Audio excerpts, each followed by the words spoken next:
Boa noite, pessoal. Então, continuando aqui o estudo das reações dos aletos, né, dos aletos orgânicos. Chegando aqui, então, na nossa reação de eliminação, né? A gente está fazendo o estudo das reações de eliminação. E nas reações de eliminação, né, a gente já estudou a reação do tipo E2 e para a aula de hoje, então, nós temos as reações do tipo E1. E vamos começar a adaptar, então, a nossa mente, já trabalhar a nossa mente, trabalhar o nosso intelecto, para agrupar essas reações de formas parecidas, né? A reação SN2 com a E2, são aquelas mesmas condições, e as reações E1 com SN1, que isso já vai ajudar bastante na hora da gente, no tema da próxima aula, que vai ser direcionar a reação por um caminho que a gente escolher, né? Manipular o meio reacional para dar uma direcionada nessas reações. Então aqui, a reação E1, muito parecida com a SN1, a velocidade depende só do aleto. Isso é indicativo, né, que quando tem a dependência apenas do substrato, apenas do reagente, é indicativo que ela passa por carbocátion, uma reação então de eliminação unimolecular. É o significado desse 1, é unimolecular, uma molécula, né, e o E de eliminação, certo? E agora, aqui, pegando esse exemplo aqui de uma reação E1, olha um aleto terciário, muito semelhante, então, lá com aquela outra reação que a gente viu, vou voltar nela aqui para vocês verem, ó. Muito semelhante com a reação que a gente viu na aula passada. O que a gente está mudando aqui é o nucleófilo. Então, se vocês perceberem, é a base, né? No caso de reações de eliminação, vamos chamar o nucleófilo de base. Essa aqui é uma base forte, né? Reação SN2, como a velocidade depende da base, lembra que eu até risquei isso aqui com vocês e chamei isso de base? Né? Então, como a reação depende da concentração da base, quanto mais forte for essa base, mais vai favorecer essa reação. Então, olha aqui, a hidroxila pega o hidrogênio beta e forma água e o íon brometo, né? Vamos olhar lá a outra reação, que é essa reação aqui, que a gente está olhando. Em vez de ter hidroxila, a gente tem água, que é uma base fraca. A água pode ser considerada uma base fraca, né? E essa base, quando ela recebe o hidrogênio, ela forma o íon hidrônio. Lembraram disso? Ó, teoria de Bronsted, né? Recebe um hidrogênio, um próton, a água ganha um próton, e então o carbono alfa abandona o grupo BR, a base retira o hidrogênio do carbono beta e tem a formação de um alceno. Essas condições aqui são diferentes daquela outra, né? Quando a gente tem hidroxila, tem uma base forte, a água é uma base fraca e também é um solvente polar prótico que a gente já viu que favorece reação SN1. Lembra daquele esquema que eu mostrei para vocês? Um solvente polar prótico, ele estabiliza muito bem o carbocátion, favorecendo a reação SN1. Então ele também, o que favorece SN1, favorece E1, porque como é uma reação unimolecular, também passa por carbocátion, certo? Então vamos ver aqui como que seria esse mecanismo, tá? O mecanismo da reação, então.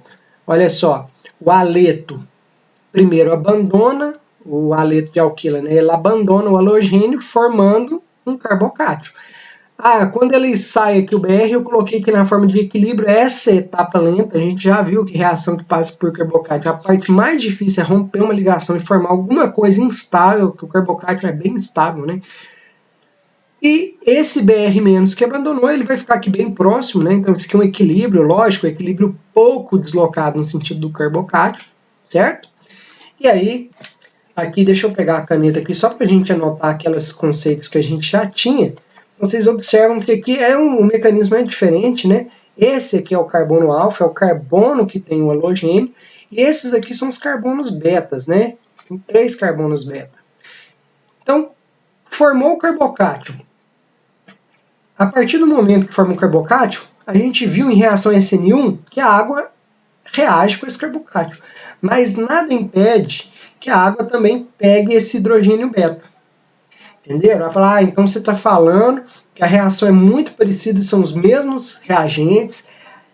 Então, no meio que tiver SN1 e E1, pode acontecer as duas reações? Pode, e vai acontecer as duas reações. Então, além do produto SN1, a gente tem o produto E1 também, tá? Então aqui, ó, perde o hidrogênio beta, e aqui então tem a formação de H+, H3O+, o íon hidrônio, e o Br-, formando então o alceno. Qual que é a diferença para formar o produto nos dois mecanismos, E1 e E2? Nenhum, né? A diferença aqui não vai ser nenhuma, é só apenas o caminho que a reação passa, certo? Depois, na hora de direcionar, a gente vai ver, sim, que as condições experimentais vão ditar, então, toda a forma como que a reação vai ocorrer. Se é uma reação de substituição ou eliminação, e por aí vai, certo?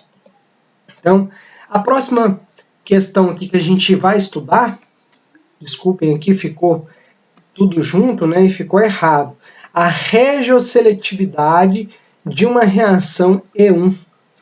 Aí é só a gente relembrar das reações E2. Bom que funciona até como uma revisão para vocês. Ó. Se eu tenho um aleto de alquila em que os carbonos beta são iguais, não tenho que falar de regioseletividade, né? Qualquer um que ele pegar vai levar a formação de um mesmo produto. Olha só, a base fraca, que é um álcool, né? Vocês vão reparando aí que as bases fracas geralmente não têm carga, né? As bases fortes têm carga. Lembra lá no E2? Uma base forte era a hidroxila, e aqui uma base forte é o metóxido, né? Então, é uma base forte, certo? Isso aqui favorece E2, né? Então, isso aqui é para a reação E2. Base forte para a reação E2. Base fraca, sem carga, ó, a água, um álcool, certo? Favorece a reação, então, E1. Então, como que é aqui a reação? Primeiro forma o carbocátio, então o mecanismo está aqui, né? O mecanismo está bem batido da forma que vocês já estão acostumados a fazer com o carbocátio. Mas aqui a questão é a gente voltar os nossos olhares para os carbonos betas, né? Aqui a gente tem 2 carbono beta, os dois são iguais, todos os dois CH3. Então tanto faz, tá? Não tem o que falar de regioseletividade, vai formar sempre esse mesmo alceno aqui, certo? Então o alceno vai ser sempre o mesmo. E o hidrogênio que sai da molécula? Então sai o Br do carbono alfa, sai um hidrogênio do carbono beta. Quando a gente retira o hidrogênio, ele vai para onde? Ele vai aqui para o lado dessa base fraca que está aqui no meio, certo? Formando CH3, então, OH2+, ou álcool protonado, da forma que vocês preferirem chamar, certo? Os hidrogênios são idênticos, né? Agora, para esse caso aqui, a gente já tem o aleto, então ele é ligado ao carbono alfa ou carbono 1, tá? Igual a gente viu na aula passada, e os carbonos vizinhos são carbonos beta. Então a gente tem 2 carbonos betas compostos por CH3, eles são iguais, então se a reação for uma única eliminação aqui, né, que são as reações que a gente está vendo, tanto faz os 2 carbonos, então os dois são CH3. Esse outro carbono beta já é um CH2. A gente vai ver que isso aqui vai levar a produtos diferentes, né? Então, se retirar esse primeiro, deixa eu anotar essa questão. Então, esse aqui eu vou chamar de primeiro carbono beta, né? Se tirar do primeiro carbono, forma esse alceno. Se tirar do segundo carbono, vai formar esse segundo alceno, né? Que é esse alceno aqui. O que eu quero que vocês percebam, né? Se retirar do carbono que tem menos hidrogênio, eu formo um alceno mais substituído. Se tirar de um carbono que tem mais hidrogênio, vai formar um alceno menos substituído. Então, olha aqui, ó, 3 hidrogênios. Esse alceno ficou aqui com quantos? Dessa parte, com 2. Esse aqui tinha 2, com quantos que ficou? Com 1. E a gente já discutiu isso, né? Alcenos mais substituídos são mais estáveis. Então, aqui tem, é lógico, né? Como está usando uma base água, ela pega esse hidrogênio. Se for para a gente balancear, igual eu expliquei na aula passada, como está formando 2 compostos, eu preciso de 2 substratos. Se tem 2 substratos, preciso de 2 nucleófilos. Cada nucleófilo pega um hidrogênio, cada molécula não libera um cloro. Então, isso aqui é a reação balanceada. Esse cara aqui, por ser o mais substituído, é o mais estável. Então, quando a gente tem lá naquela reação passada da E2, eu falei para vocês até em porcentagem, 20% de um, 80% do outro. Você não precisa se atentar à porcentagem, mas você já sabe que esse mais substituído é mais estável, então eu vou anotar aqui, ó, mais estável, sempre o composto mais estável vai ser o majoritário, né? Majoritário, então, em termos de estabilidade, certo? Beleza, já tinha até colocado aqui. E aí, a fila de reatividade, então, se depende dos mesmos fatores da reação E2, a fila de reatividade vai ser a mesma. Então, olha só como que ficou aqui a fila de reatividade.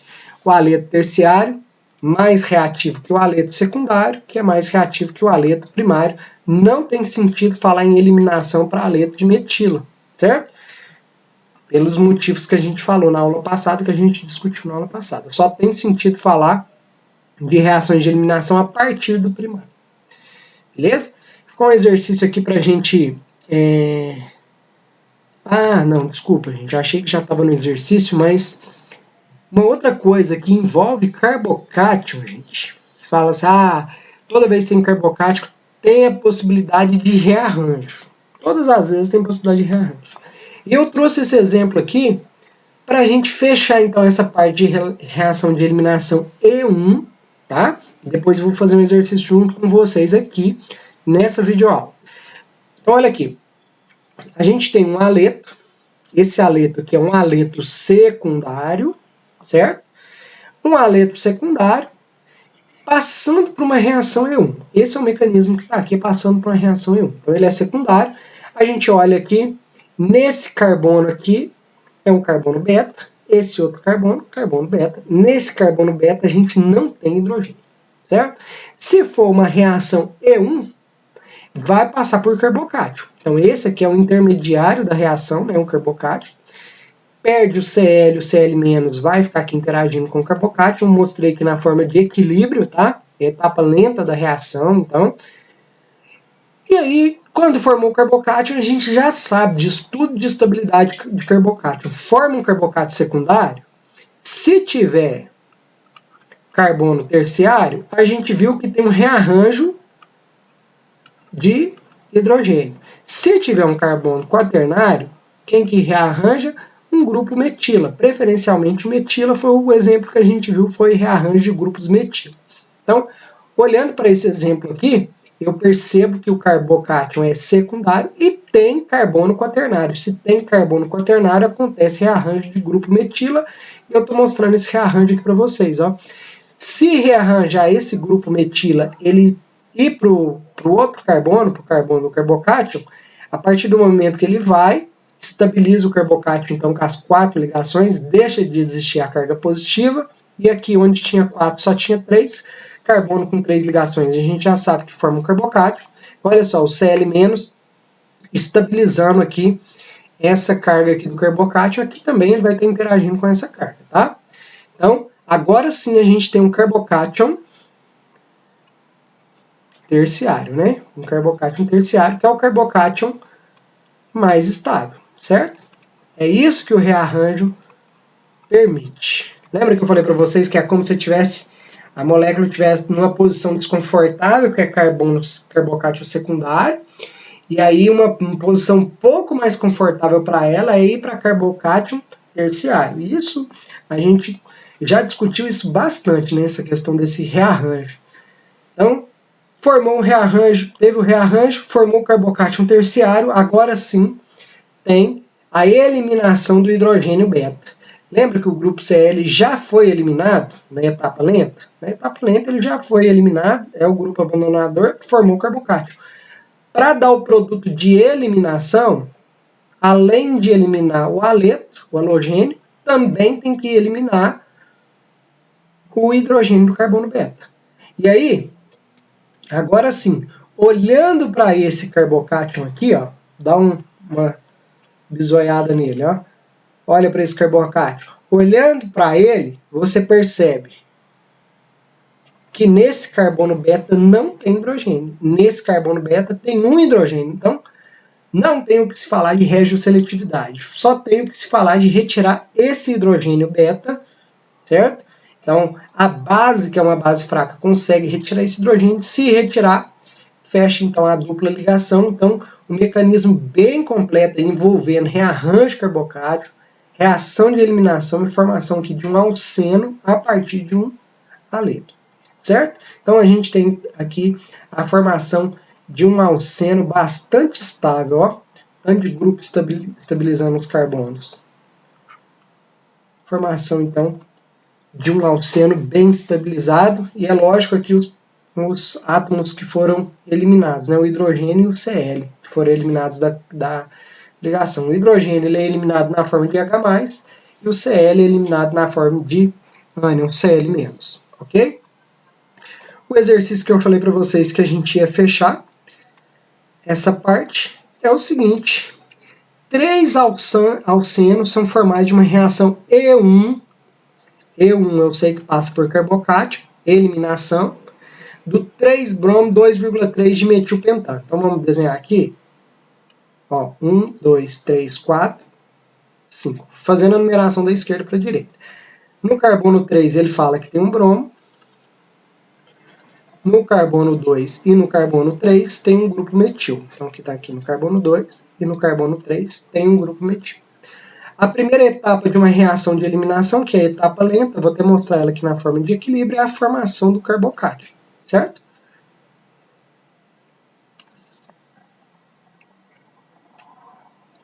Ele não fala qual que é a base que está sendo utilizada, tá? Ele não fala qual que é a base que está sendo utilizada, então ele só pede a reação E1 desse composto, né? Então, vou mostrar ela aqui para vocês.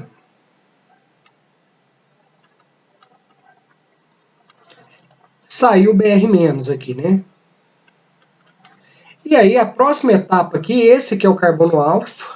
Aí você já percebe que é um carbocátion terciário. Carbocátion terciário já tem uma boa estabilidade. E ele fala que são formados 3 alcenos. E ele pede para a gente fornecer as estruturas desses alcenos e colocar eles em ordem de acordo com a quantidade que eles seriam formados. Então ele quer que você escolha qual que é o mais estável, qual que é o menos estável e colocar isso aí em ordem, certo? Esse carbocátion aqui, que é o intermediário da reação, é a partir dele que eu vou então olhar os carbonos betas, né, para a gente ver. Então, a partir de agora, eu vou abrir essa fórmula aqui de bastão, que vai ficar mais tranquilo da gente trabalhar, né? Então, a gente tem aqui, nessa parte aqui da molécula, CH3, CH3. Aqui, também tem um hidrogênio, certo? Esse aqui é o carbono do carbocátion, já vou deixar aqui a carga aqui do carbocátion. Esse carbono está ligado aqui a um CH3, que está ligado a um CH2 e aqui a um CH3. Beleza, abri aqui a fórmula, porque vai ficar mais fácil, né, da gente representar. Ele fala, né, que formam 3 alcenos. Então já vou fazer 3 setas aqui para a gente ver. É lógico, né? Ele não me falou que base que está aqui no meio. Alguma base vai ter que ser utilizada para remover esses hidrogênios ligados ao carbono beta. Esse aqui é o carbono alfa, o carbono do carbocátion. Esse aqui é um carbono beta, ó, CH3. Esse CH com 2 CH3 ligado é um outro carbono beta, que são os carbonos vizinhos ao carbono beta, ao carbono alfa, né? E aqui a gente tem um outro carbono beta, que é o CH2 ligado a CH3. Então, notem, são 3 carbonos betas diferentes. Isso já te conta a resposta, né? Então, imagina o seguinte. Esse aqui é o beta, né? Se retirar um hidrogênio desse carbono aqui, agora eu vou fazer condensado para ficar mais rápido aqui, e vou inverter a posição desse grupo metil, porque é a forma correta da gente representar. Então, se retirar desse carbono beta, desse primeiro carbono beta aqui, esse hidrogênio aqui, que é o primeiro, formaria esse composto aqui, certo? Esse é o C. Se retirar desse outro aqui, que eu vou chamar de segundo, um desses hidrogênios como sendo o segundo hidrogênio a ser retirado, o que formaria? Também vou representar aqui invertido, né? Vocês concordam comigo que a dupla ligação ia formar entre esse carbono aqui do grupo metil e esse carbono carbocátio, né? Então, ou pode ser aqui, ou aqui, ou aqui, né? São os três que a gente está representando. E por último, deixa eu colocar aqui o segundo, e por último aqui uma terceira reação aqui de eliminação de um outro hidrogênio ligado a um outro carbono beta, que seria esse aqui, né? A gente teria então a formação desse composto. Qual que é o que é formado em maior quantidade? Ele pediu para ignorar os estereoisômeros, porque não sei se vocês lembram, né? Nesse tipo de reação que passa por carbocátio, tem a possibilidade de formar estereoisômeros, então ignorando essa coisa dessa isomeria, focando só nas reações de eliminação, são essas três aí. Gente, o menos estável é esse aqui, ó, o segundo. Então, se a gente for colocar, o segundo é o que forma em menor quantidade. Por que ele é o que forma em menor quantidade? Porque tem 2 hidrogênios ligados a esse carbono. Deixa eu apagar isso aqui e mostrar isso para vocês, ó. Então, isso aqui está assim, ó, CH, e aqui uma cadeia carbônica, e aqui outra cadeia carbônica, certo? Essa cadeia carbônica que eu chamei de R1, e essa aqui eu chamei de R2. 2 hidrogênios. Quanto mais substituído, mais estável ele está. Esse primeiro aqui, vocês observam que ele tem um grupo estabilizando, 2 grupos, 3, 4 grupos estabilizando. Esse aqui não tem nenhum hidrogênio. Olha que beleza. Então, provavelmente, o primário é o mais estável, né? E sobrou quem aqui para a gente colocar? O primário não, gente, desculpa. O primeiro carbono, né? O primeiro composto, a primeira estrutura. Talvez seja melhor até vocês, na hora de anotar aí, chamar isso aqui de algarismo romano, para não confundir com esse negócio de primário e secundário, tá? Vamos chamar aqui de 2, e esse aqui vamos chamar de 3, tá? Esse primário aqui esse primeiro chama de 1, esse segundo aqui chama de 2, e esse terceiro aqui vamos chamar de 3, tá? Então são 3 carbonos betas que vão gerar 3 compostos diferentes. Então, esse composto 2 é o menos estável, que vai ser formado em menor quantidade. Depois, o composto 3. Por que o 2 é formado em menor quantidade? Porque ele é um alceno que tem 2 hidrogênios ligados diretamente ao carbono sp2, 2 hidrogênios. E o carbono 3 não tem nenhum hidrogênio. Então, aqui é 0, né? Deixa eu escrever 0 para não confundir. 0 hidrogênio, nenhum hidrogênio. E por fim, desculpa, gente, fazendo confusão aqui de novo, ó.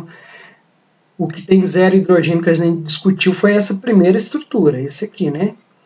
Esse aqui sim, 0 hidrogênio. Porque nesse composto aqui no 3, a gente tem aqui nesse alceno, ó, carbono ligado aqui ao carbono sp2, carbono, e aqui a gente tem só um carbono, certo? Então, essa molécula aqui, essa estrutura, ela tá assim, né? Deixa eu mostrar ela aqui para vocês. Aqui a gente tem um hidrogênio e aqui tem um CH3, certo? E aqui um CH3 e aqui uma cadeia que eu posso chamar de R1. Então, nessa primeira estrutura, nenhum hidrogênio ligado, que dá mais estabilidade, né? A gente tem 4 grupos estabilizando, as 4 setinhas. Nesse aqui a gente tem só 2 grupos estabilizando. E nesse aqui a gente tem 1, 2 e 3. Só 3 grupos estabilizando. Então, nesse caso aqui, a ordem de quantidade seria: o 2 seria formado em menor quantidade, depois o 3 e, por fim, o 1 seria formado em maior quantidade. Certo? Depois que vocês assistirem essa videoaula, tentem refazer esse exercício por conta própria. Depois de ter visto como que foi feita essa discussão, tenta desenvolver isso aí no caderninho de vocês e tenta fazer essa discussão que eu fiz junto com vocês. Gente, na próxima aula, então, nós vamos ver o que acontece no meio reacional em que você pode ter SN1, SN2, E1, E2, 4 tipos de reações no meio só, né? E é isso que vai ser o fechamento, então, desses mecanismos de reação. Tá joia? Gente, obrigado. Bons estudos para vocês, viu?